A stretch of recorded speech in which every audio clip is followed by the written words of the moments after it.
right, so question series. Hey guys, chill out. All right, so in the series we've been exploring difficult questions. Some of them submitted by you, some of them that I've kind of brought up from years and years, because I've done this actually now 4 years, and every 2 years.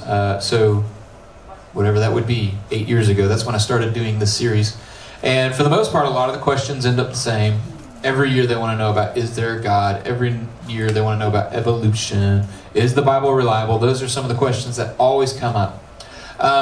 This one's kind of interesting that was submitted by a student, and it was complex. I tried to summarize, so if this is your question, don't be like upset, okay? But essentially I'm coming down to, is God really in control?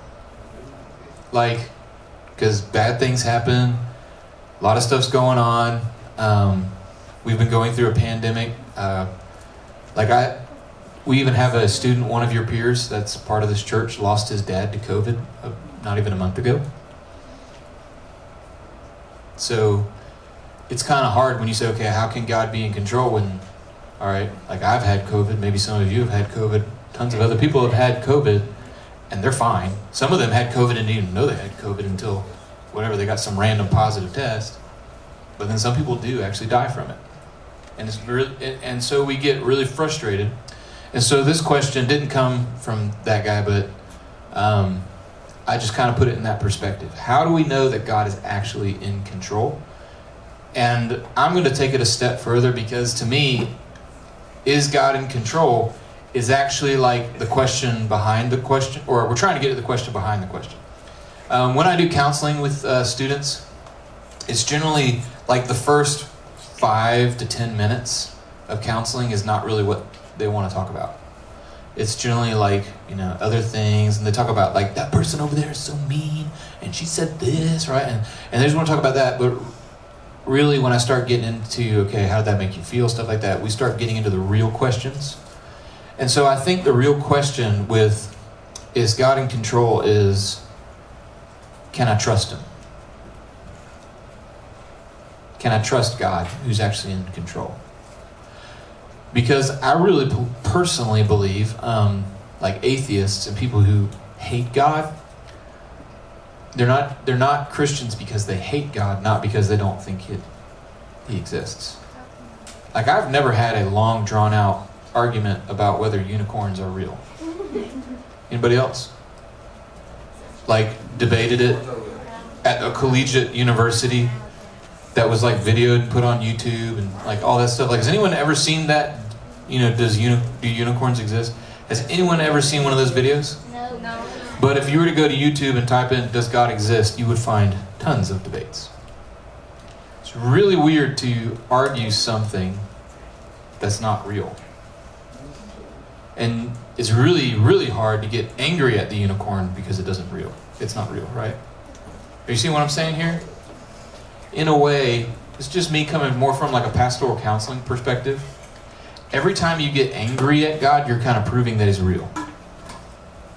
Because you can't get angry at somebody who doesn't exist. So today's question, is God in control? It's number 5. We're going to be in Psalm 115. We're actually going to go into Scripture, which I've kind of been laying the foundation, getting ready, in case anybody's been tracking with me. We said, is there a God? Okay. Did God create us? How did He create us? That was, male, female, what does that look like? And then last week was, is the Bible reliable? Now that we've established that, is the Bible reliable? Yes, it's very reliable, historically accurate 100 times, or 100% of the time. Now we're actually going to go into the Bible and start mining some of the truths out of it. So we're going to be in Psalm 115, and we're going to try and answer this question from the perspective of a guy named David. David is king.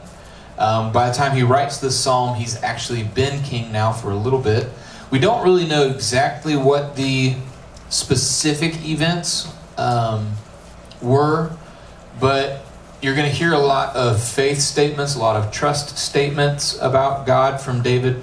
You're going to hear a lot of God's power and authority and control statements in this passage about God, okay? But really, the difference between David and what we do is when we go to God, we're not really going to God looking for his control. We're going to God saying, hey, come fix this. Right? Because something's gone wrong and we need you to like fix it.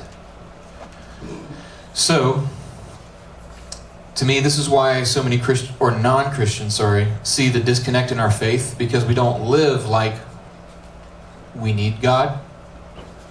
We live like we're fine without God until all of a sudden we do need God. So, let's go to Psalm 115. We're going to do 1 through 18, the whole chapter. By the way, while you're turning there, I'm just going to tell you about a peeve of mine. Okay, are you ready? What's peeve? Does anybody know what a peeve is? Something that vexes you. Okay, so here it is. It's the book of Psalms, 150 of them. 150 Psalms make the book of Psalms. Each one of them is a singular psalm. Like if you refer to an album, it's got songs on the album. Okay, so when people are like, turn to Psalms 115, I just want to like throw stuff at them. Okay, like literally, Nicole's to like be like, just chill down, it'll be fine. Jesus understands. Okay, so anyways, but don't do it in here or I'll get mad. All right, here we go, verse 1.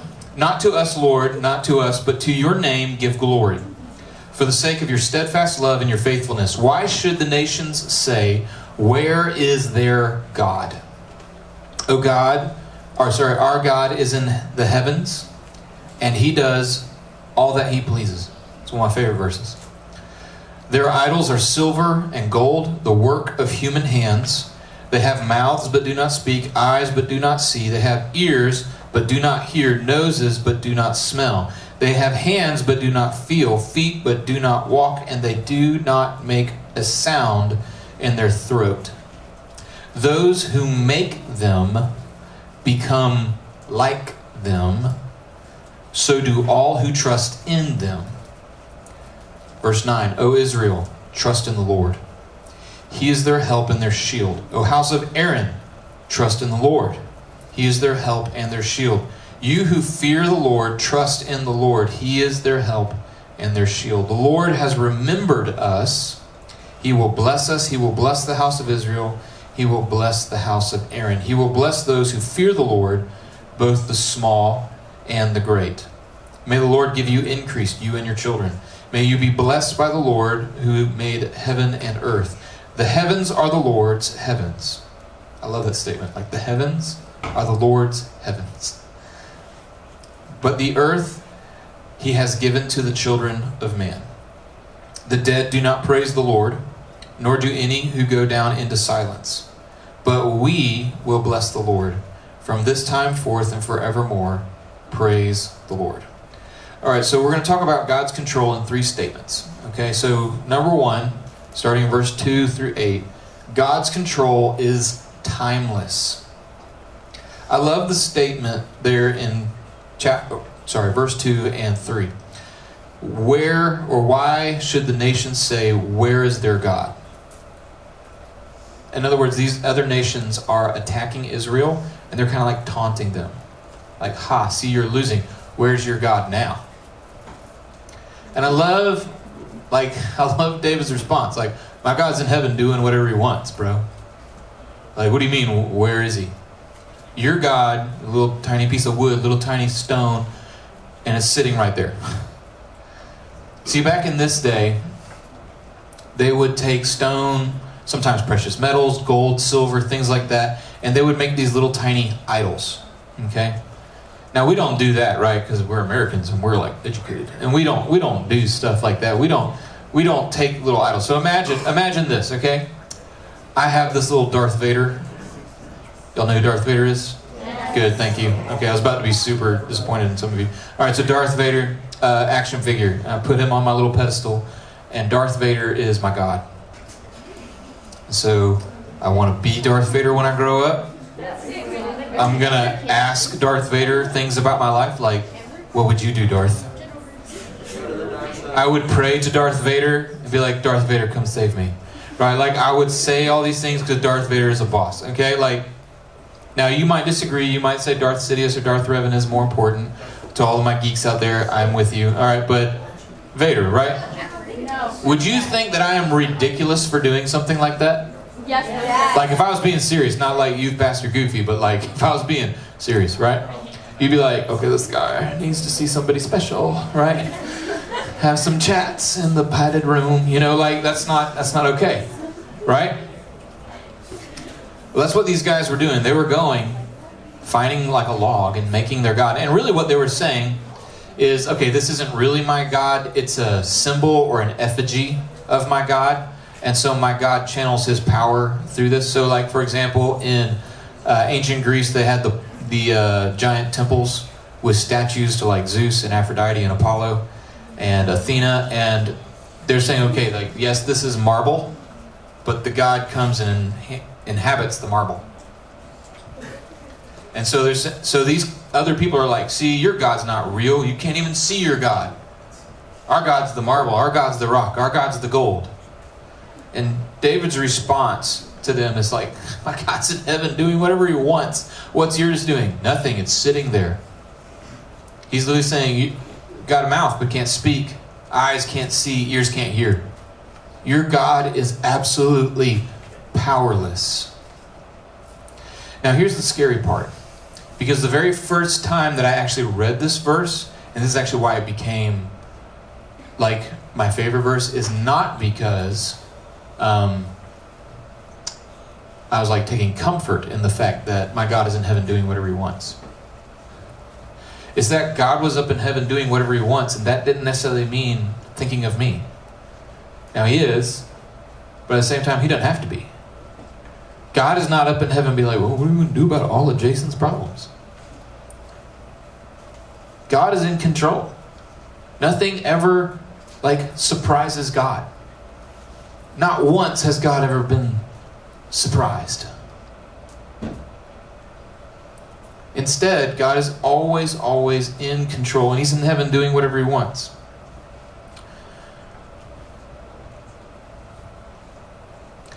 Not only that, but King Jesus is part of that. Do you know that Jesus has been there from the beginning, right? Okay, like, just in case, I'm going to catch you up. John 1, in the beginning was the Word, and the Word was with God, and the Word was God. He, Jesus, was with God in the beginning. And all things that were made by him, meaning Jesus. That's John 1. Colossians 1 is my favorite. It says, he, Jesus, is the image of the invisible God. Just ponder on that one. To be the invisible God means to not be an image. So God, who was unknown, up in heaven doing whatever he wanted, decided he wanted to be known in a much more intimate and personal way. So what did he do? He became one of us, lived like us, died even like one of us.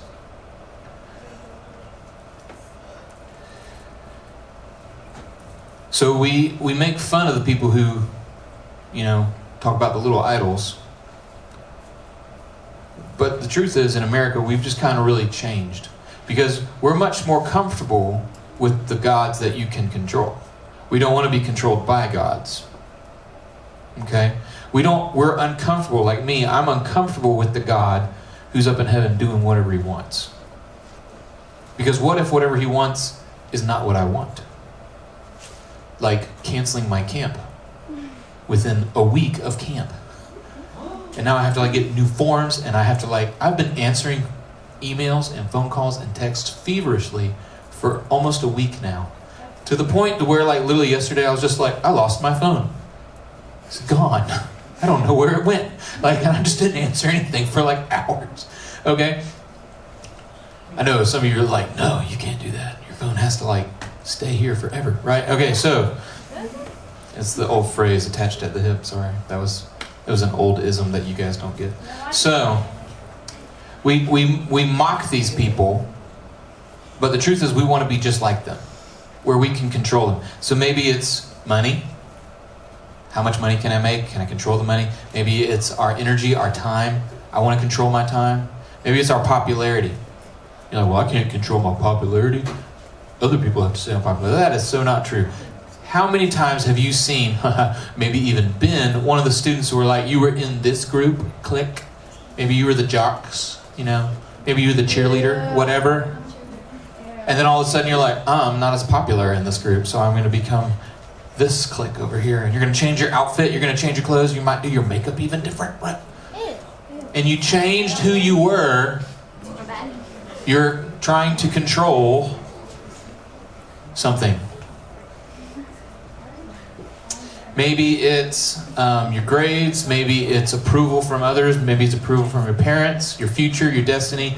The truth is we all want to stay in control. Listen, I like to be in control. I don't like being out of control.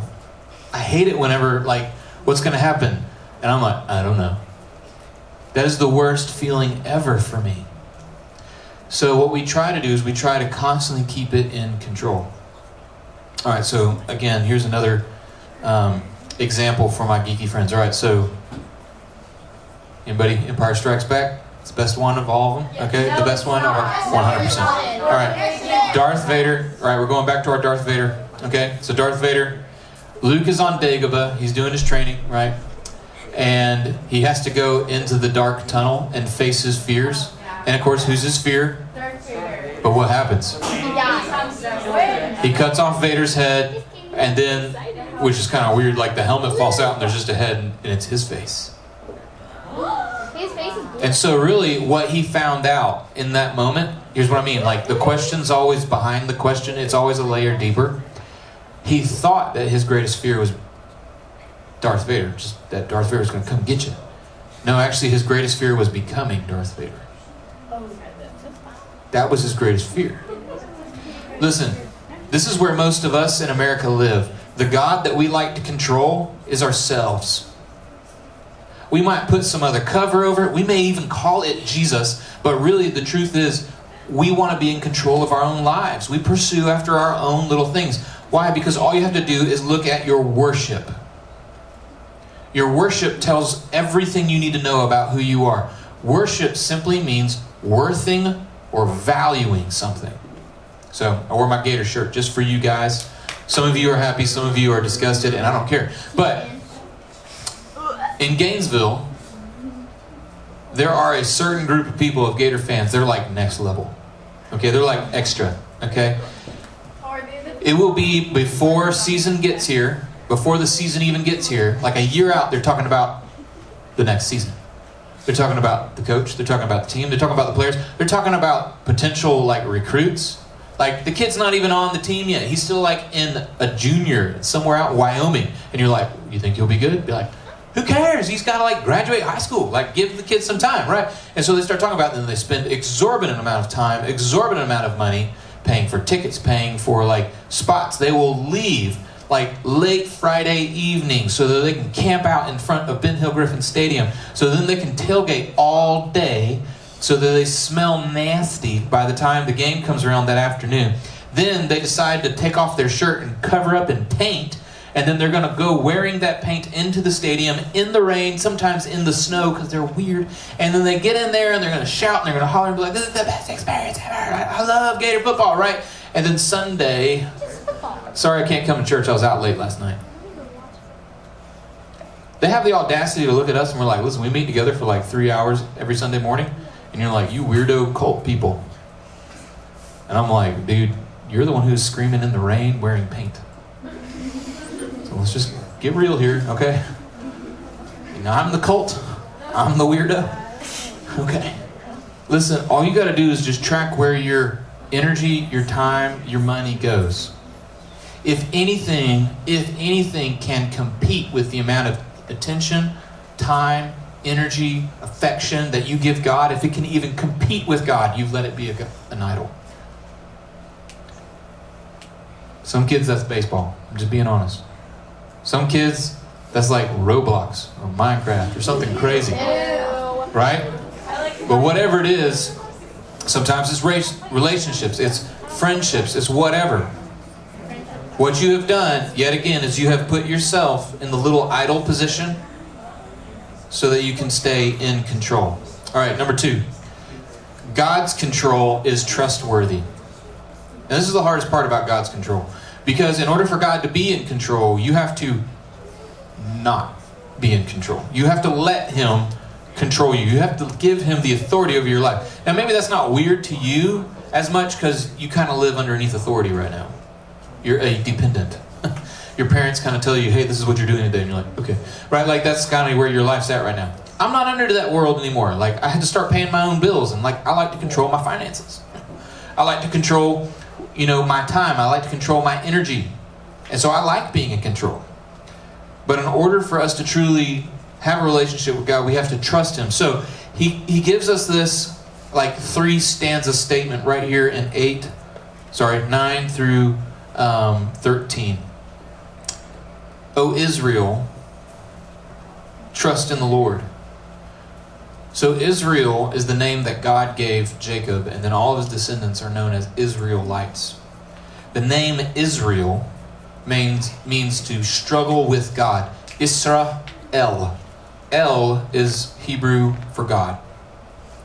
And so their name as a people bears the name of God. And he's saying like, hey, you can trust Him.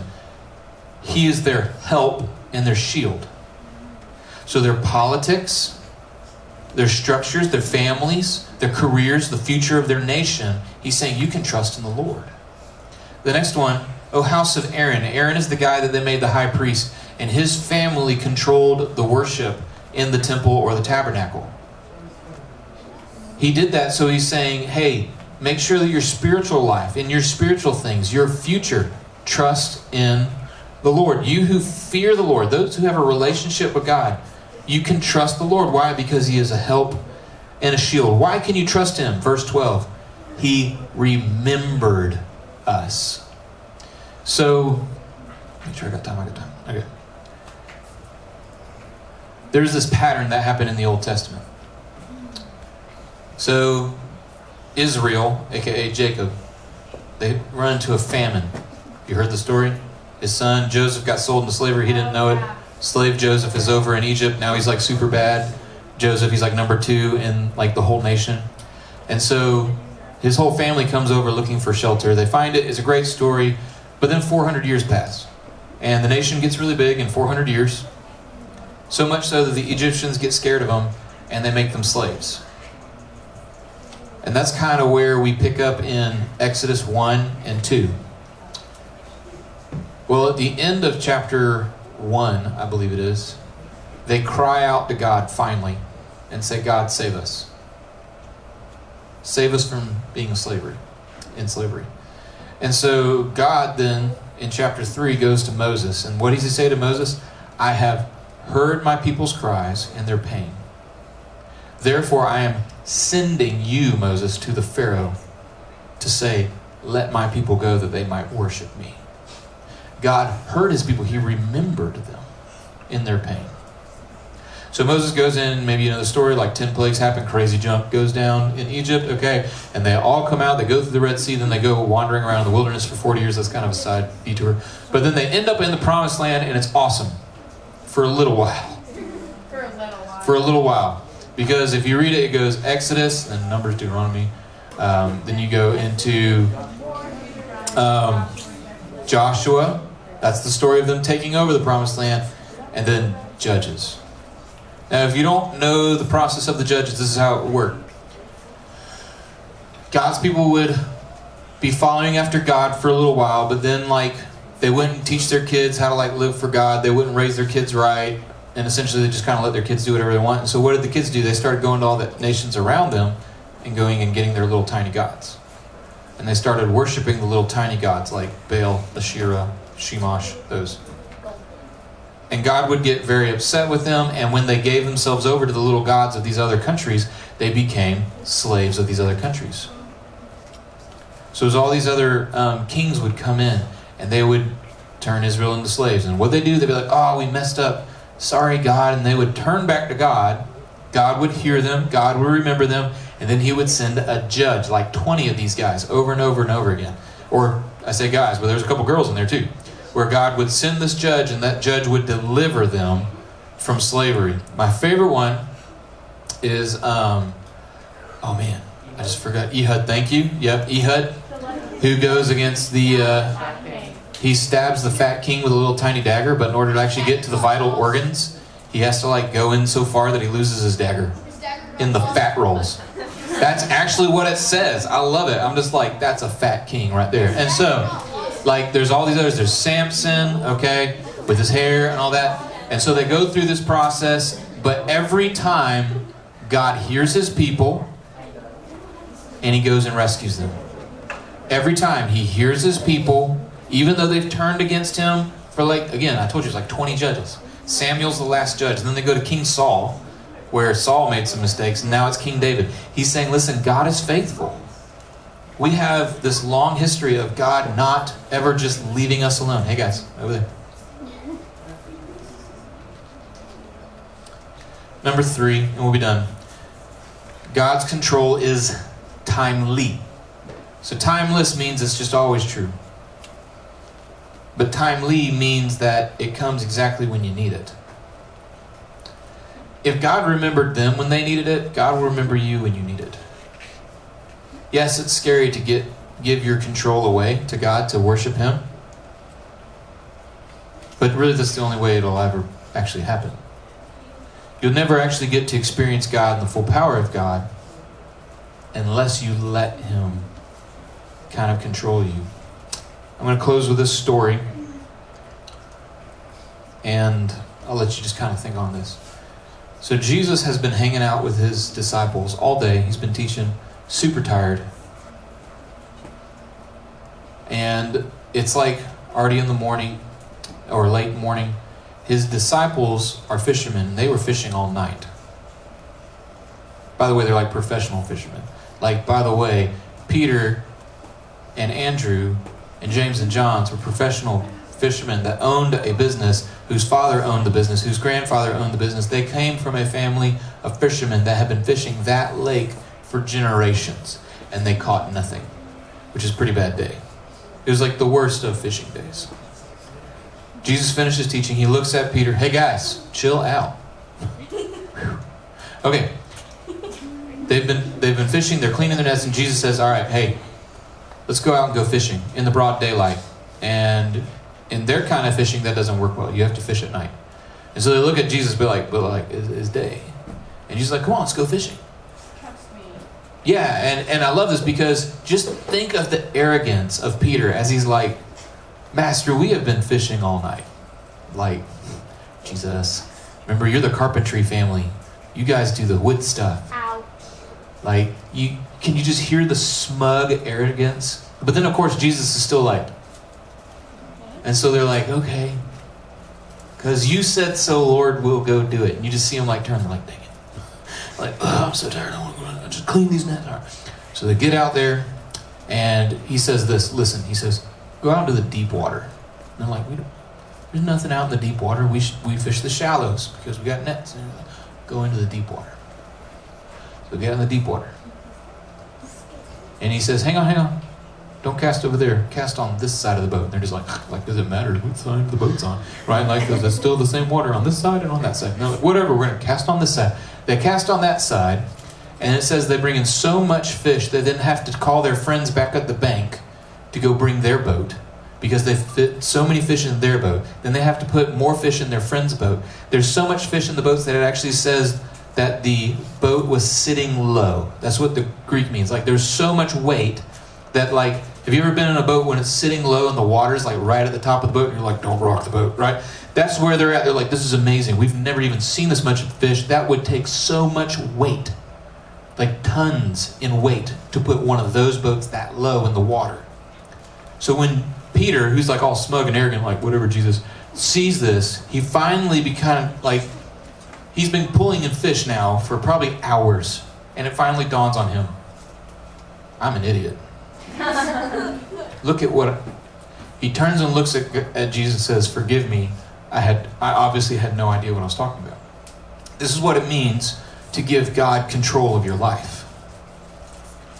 Peter's time, Peter's business, Peter's resources, finances even, all of those are tied up in this moment. And the only reason he's out there, and the only reason he's in this location, is because Jesus said, let's go out here, because Peter would have never been fishing there. Instead, God showed up in an amazing way. If you really want to experience God, hear me on this one. Someone's on their phone, not paying attention. All right, so if you really want to experience God, hear me on this one. You have to let God take you to the deep water, to places that you don't know, and experience things that you're not in control of. But if you don't let him, get ready for this, you'll never experience him. Not in his power, not in the way that he really can be there. Is God in control? Yes. Is he trustworthy? Yes. Is it timely and perfect? Yes. But you're the one who determines really how in control he is.